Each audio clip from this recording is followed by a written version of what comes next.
Oui, tout à fait, puisqu'ils sont de plus en plus amenés déjà à mutualiser leurs, services et notamment toutes leurs, fonctions, support, type, restauration, blanchisserie,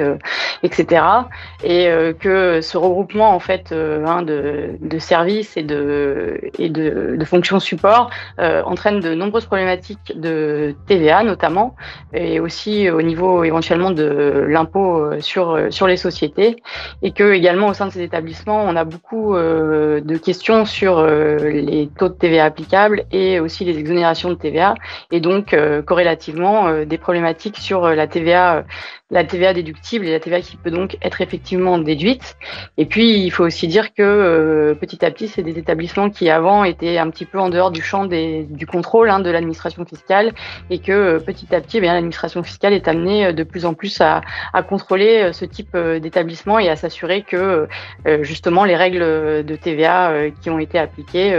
l'ont été, correctement.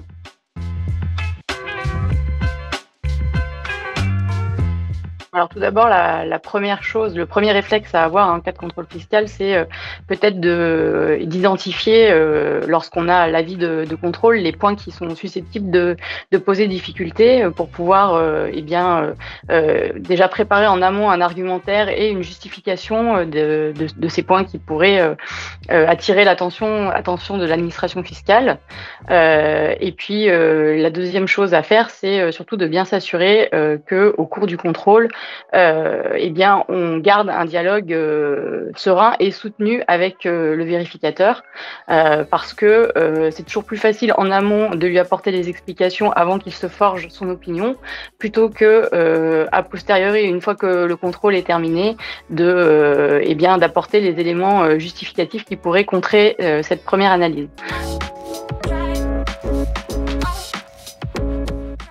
Les points qui vont dans le cadre des établissements de santé et médico-sociaux qui vont être particulièrement examinés par l'administration fiscale, c'est toutes les problématiques de TVA et sur les refacturations et de TVA qui a pu être déduite et notamment sur le coefficient de déduction qui a été calculé.